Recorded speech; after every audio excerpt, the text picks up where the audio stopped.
पेपरफुटीवर पंतप्रधान मोदींचा नवा व्हिडिओ. पेपरफुटी विरोधात टास्क फोर्स स्थापित करणार. पंतप्रधान मोदींची घोषणा. संसदेत पेपरफुटी विरोधात नवा कायदा आणणार असल्याची पंतप्रधान मोदींची माहिती.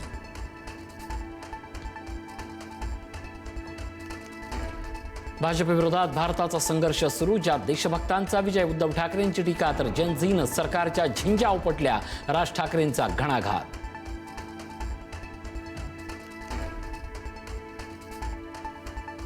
नेट पेपर फुटी आणि राम मंदिराची दानपेटी लुटण्याचं पाप भाजपचं. गृहमंत्र्यांचाही राजीनामा घेतला पाहिजे. सामनाच्या मुलाखतीतून उद्धव ठाकरेंची मागणी.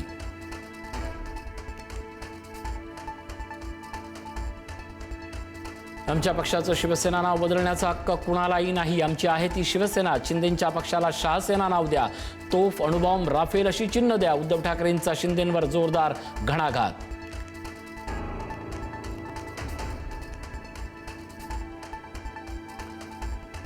जंतर मंतरवर मुलींचे कपडे फाडण्यात आले. मारहाण झाली. तरुणांनाही खिळे असलेल्या काठीनं मारहाण. हे व्हिडिओ पाहायला वेळ नाही.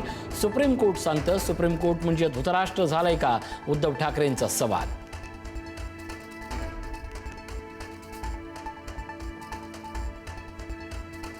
देशातील जनतेचा राजकारण्यांवरील विश्वास उडाला. फक्त स्वतःच्या स्वार्थासाठी पक्ष फोडले जातात. उद्धव ठाकरेंचा सध्याच्या राजकारणावर रोष.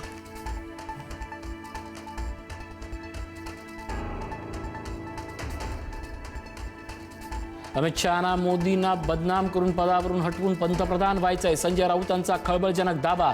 जंतर मंतरवर पोलिसांनी मुलींना मारहाण केली त्याला अमित शहा जबाबदार. राऊतांची टीका. मी मुंबईत आहे, महाराष्ट्रातच राहणार. दिल्लीत मंत्रिपदाच्या चर्चांवर फडणवीसांची प्रतिक्रिया. केंद्रीय मंत्रिपदाच्या बातम्यांना फुल स्टॉप.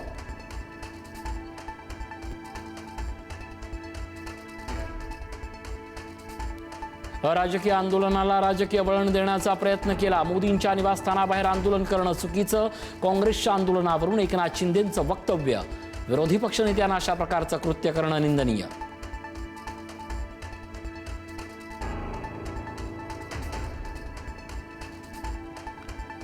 विरोधी पक्षनेते राहुल गांधींचं केंद्रीय गृहमंत्री अमित शहांना पत्र. दिल्लीतील आंदोलनात झालेल्या कारवाईबाबत जबाबदारी निश्चित करण्याची मागणी. तर आंदोलनात पॅलेट गन वापरल्याचाही आरोप.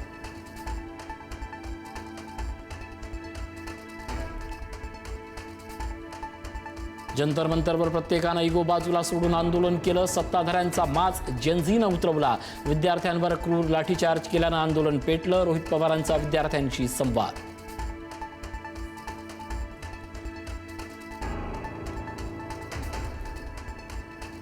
ऐतिहासिक विजयानंतर अभिजित दिपकेंचा व्हिडिओ संदेश. विद्यार्थ्यांच्या एकत्र येण्यामुळेच हा विजय शक्य.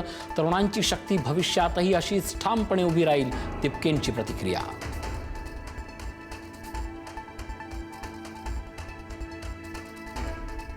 कपिल सिब्बल आणि अभिजित दिपके यांच्यात भेट. अभिजित दिपके आणि कपिल सिब्बल यांच्यात अर्धा तास चर्चा.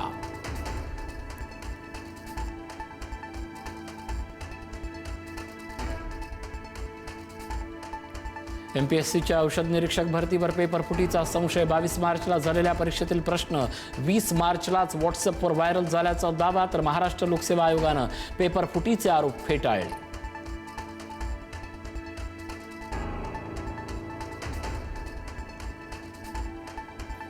कर्नाटकचे माजी मुख्यमंत्री सिद्धरामय्यांची राजकारणातून निवृत्ती. 2028ची विधानसभा निवडणूक लढवणार नसल्याची सिद्धरामय्यांकडून स्पष्ट घोषणा. राजकारण आता दूषित झालंय. सिद्धरामय्या यांचं खळबळजनक विधान.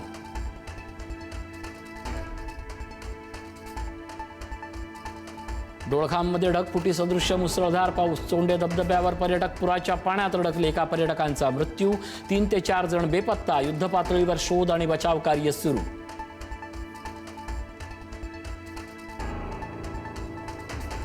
Thank you.